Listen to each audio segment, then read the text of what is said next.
I didn't know a man could look that alone in a room full of light.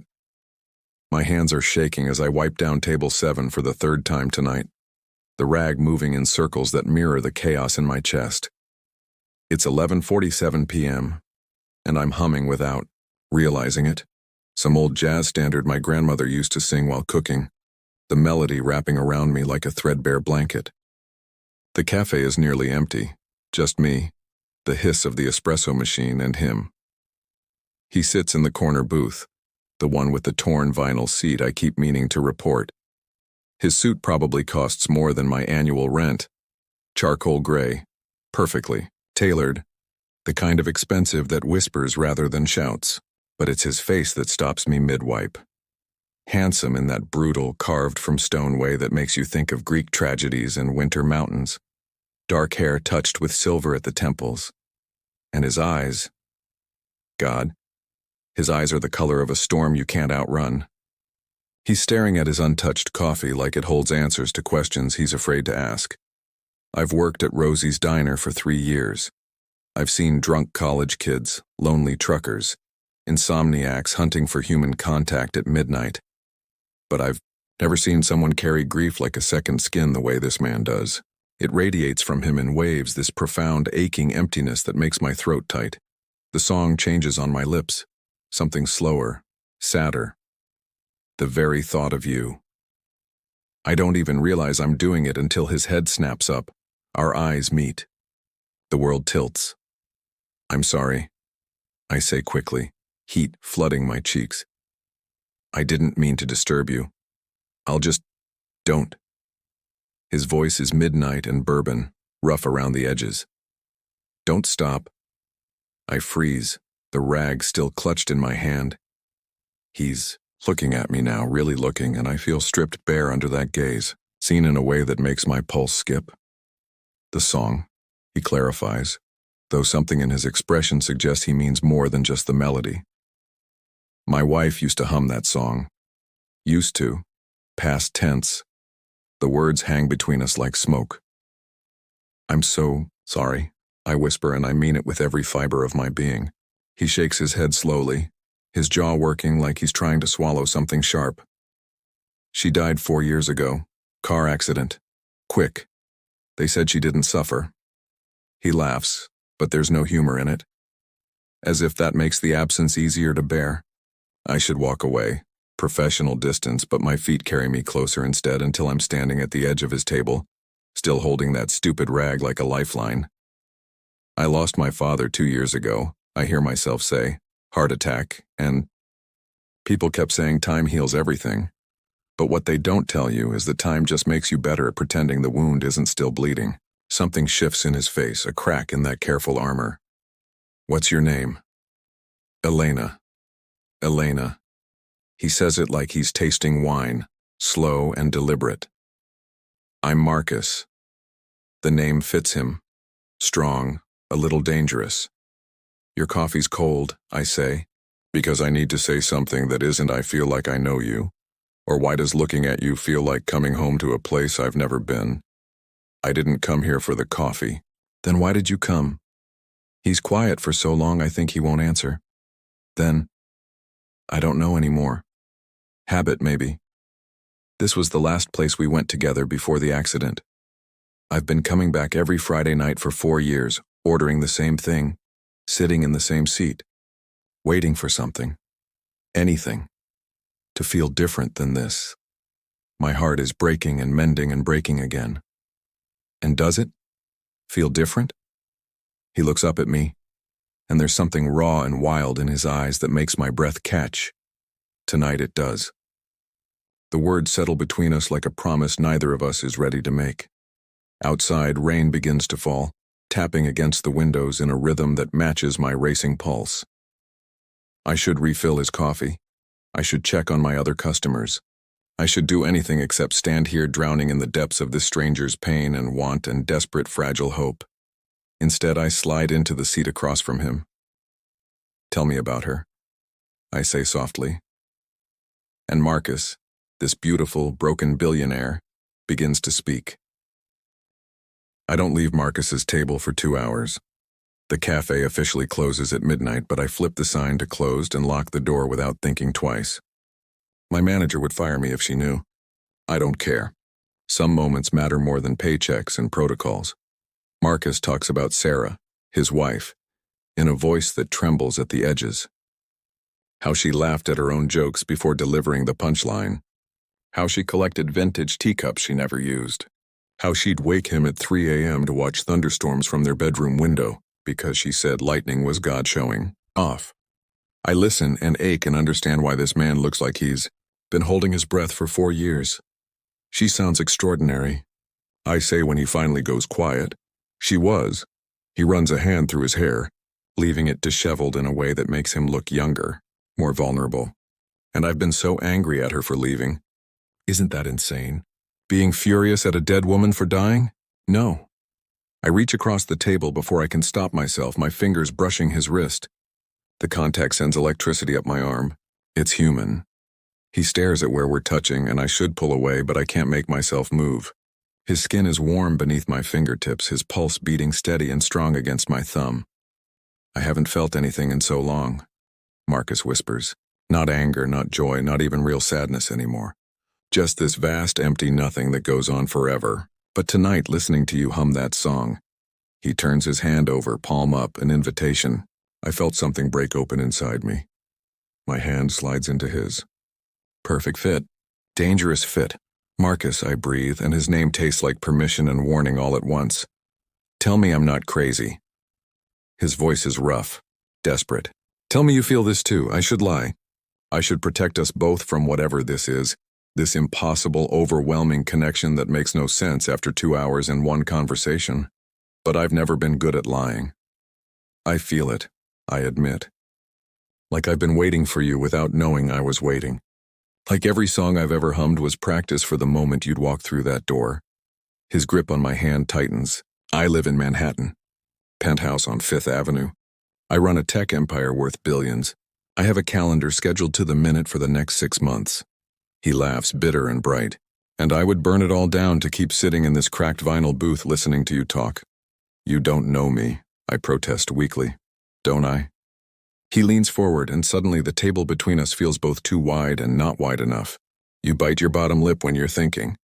You hum when you're nervous. You've refilled that sugar dispenser 4 times without realizing it, and you have the kindest eyes I've ever seen, the kind that make me want to believe in second chances. My breath catches. Marcus, come home with me. The words drop between us like a stone into still water, ripples spreading outward into dangerous territory. I can't. I whisper, even as every cell in my body screams yes, can't or won't. Both, neither. I'm drowning in the ocean of his eyes. You're grieving. You're vulnerable. You came here looking for your wife and found me instead. And tomorrow you'll wake up and realize I'm just a waitress who happened to hum the right song at the right time. And what if you're wrong? He stands, still holding my hand, pulling me up with him. We're so close now I can smell his cologne. Cedar and bergamot and something darker, more primal. What if you're not a substitute or a distraction? What if you're exactly who I was meant to find? I'm trembling. You don't believe in that kind of thing. Fate. Meant to be. I didn't. His free hand rises, hovering near my cheek, but not quite touching. Before tonight. This is insane, I breathe. Completely. His thumb grazes my jaw, and I nearly combust from that whisper of contact. Give me your number. Let me take you to dinner tomorrow. Let me prove this isn't just grief talking or loneliness or whatever rational explanation you're building in that beautiful mind of yours. I should say no. Every survival instinct I possess is screaming at me to step back, to protect my heart from this man who carries hurricanes in his eyes and makes me want impossible things. Okay, I hear myself say instead. His smile transforms him, like watching the sun break through storm clouds. Okay, one dinner. Tomorrow night, 7 o'clock, I'll pick you up. I'll meet you, I counter. I'm not giving you my address after one conversation in a diner, no matter how intense. That smile deepens, edges tinged with something wicked. Smart girl, surviving girl, we're still holding hands. Neither of us makes a move to let go. Elena, he says, my name a benediction. Thank you. For what? For reminding me what it feels like to want something besides oblivion. Then he releases me, steps back, pulls out his phone. We exchange numbers with shaking hands and racing hearts. He leaves a $100 bill on the table for a $6 coffee and walks toward the door. But at the threshold, he pauses. Turns back, that song you were humming when I walked in, the first one before you switched. What was it? My cheeks flush. Just something my grandmother taught me. Vie En Rose. Life through rose-colored glasses. He translates softly. Life in pink. It means seeing the world through the lens of love. Something fierce and fragile crosses his face. Sing it for me tomorrow at dinner. It's not a question. It's not quite a command either. It's something in between. A request wrapped in need, wrapped in hope. Maybe, I whisper. He grins, really grins, and God help me, I'm already lost. The door closes behind him. I sink into the booth, boneless and breathless. My phone buzzes. Unknown number. Can't wait for tomorrow feels like an understatement for what I'm feeling right now. I smile until my face hurts and type back. Me neither. Outside, the rain falls harder. Inside, I hum La Vie En Rose and let myself believe, just for tonight, in impossible things. I change my outfit 7 times before settling on the blue dress. It's simple, fitted but not too tight, hitting just above my knees, with a neckline that suggests without announcing. I've worn it twice before. Once to my cousin's wedding and once to a job interview I didn't get. Both times it made me feel like the best version of myself. Tonight, I need all the help I can get. Marcus chose a restaurant I'd never dare enter on my own. The kind of place where the menu has no prices and the sommelier looks like he judges your soul along with your wine selection. But when I walk through the doors at 7 exactly, breathless from nerves and the autumn wind, Marcus is already there, and the look on his face makes me forget to breathe entirely. He stands from the corner table, private, intimate, candlelit, his eyes traveling over me with an intensity that feels like a physical touch. He's traded last night's suit for dark jeans and a navy sweater that makes his storm gray eyes even more devastating. Elena. My name in his mouth sounds like prayer and sin combined. You look... He trails off, shaking his head. There aren't words. You don't clean up so bad yourself. I'm proud my voice only shakes a little. His smile is warm, genuine, as he pulls out my chair. His hand brushes my bare shoulder as I sit, and that whisper of contact sends lightning down my spine. The dinner is perfect. Too perfect. We talk about everything and nothing. My dreams of opening my own café someday, his passion for sustainable technology that sounds boring until he explains it with such fierce intelligence that I'm hanging on every word. He makes me laugh with stories about his disaster of a first investor meeting. I tell him about the time I accidentally served a health inspector coffee with a fly in it and cried for 20 minutes in the walk-in freezer. But underneath every word, every laugh, every shared glance, there's a current running between us, electric and dangerous and undeniable. Dance with me, Marcus says suddenly.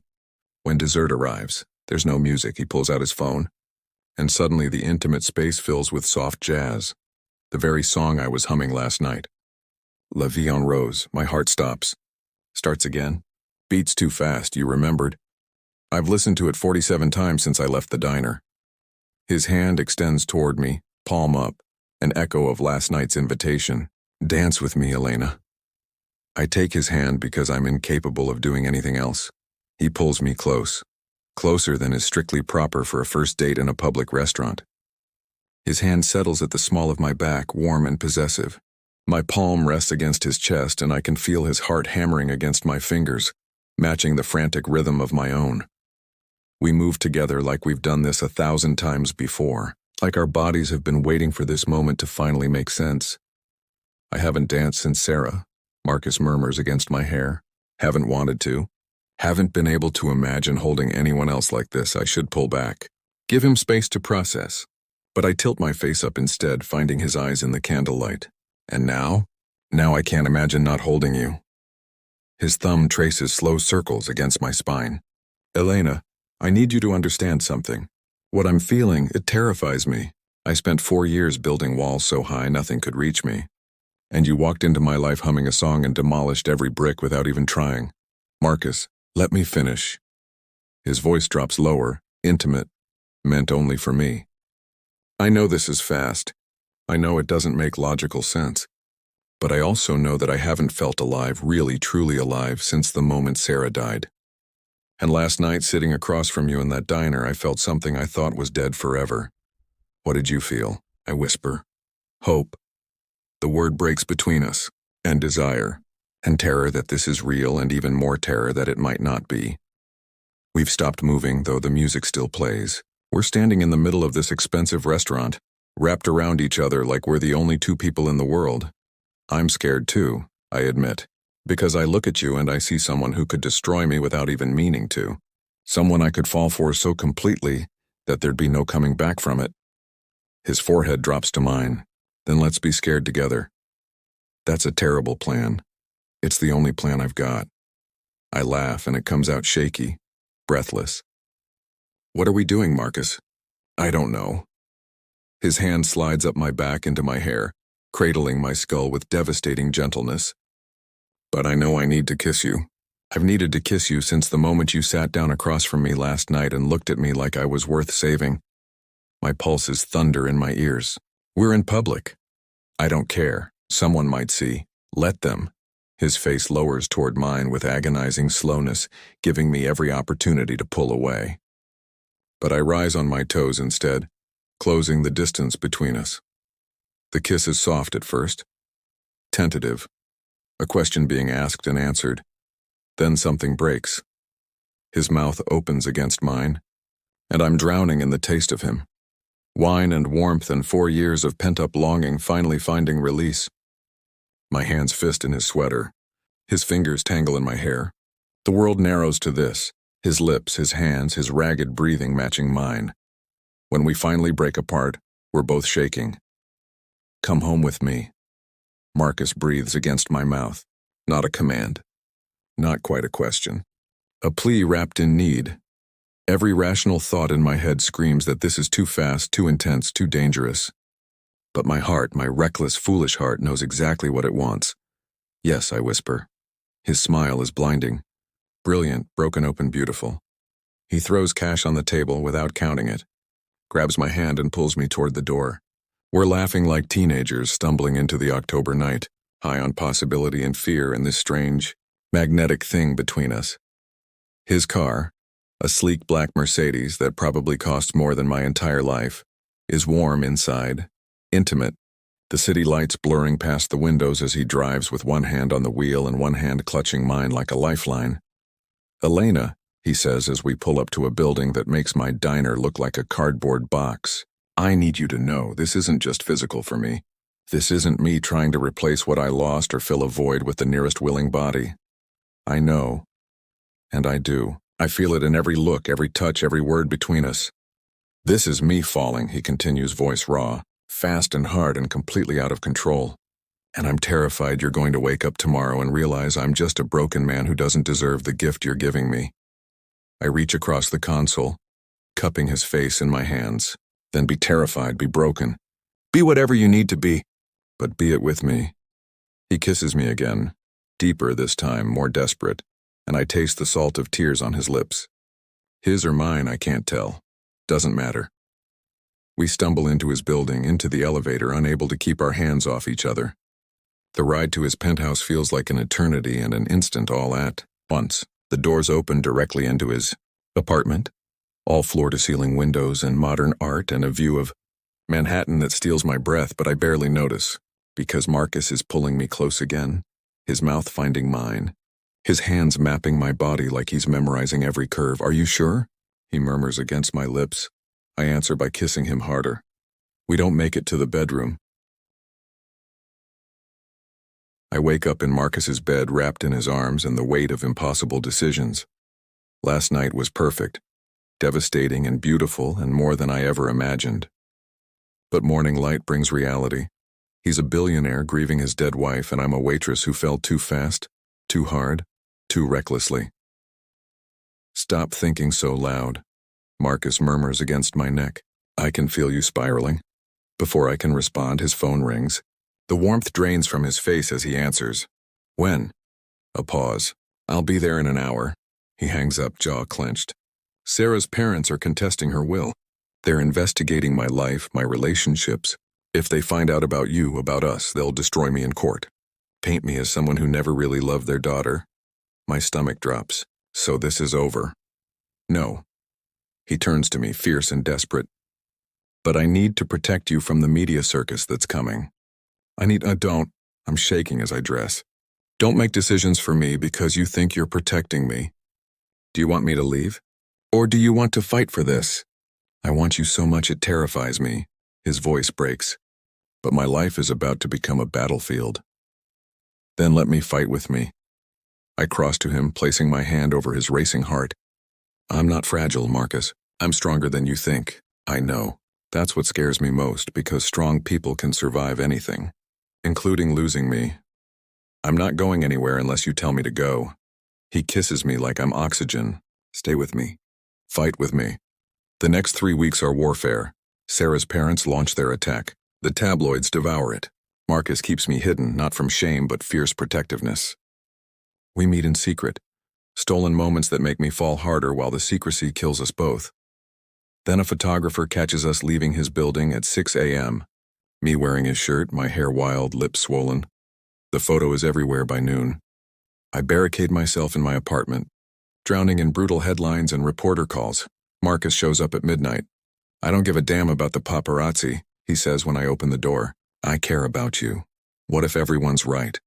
I'm crying now. What if I'm just a band-aid for your grief? Look at me. He takes my hands, pressing them to his chest. I spent 4 years in darkness. Then you walked into my life humming a song, and I remembered what it felt like to want tomorrow. I love you, not as a replacement, but as the person who taught me that loving Sarah and loving you aren't mutually exclusive. Marcus, I'm holding a press conference tomorrow, going public about us. I'm choosing you, Elena. I'm choosing life in pink, Vie En Rose, because you showed me it's possible to see beauty again. The press conference is brutal and beautiful. Marcus tells our story with such raw honesty that even Sarah's parents soften. Afterward, in a private room, Eleanor Ashford speaks first. Sarah would have hated watching you suffer.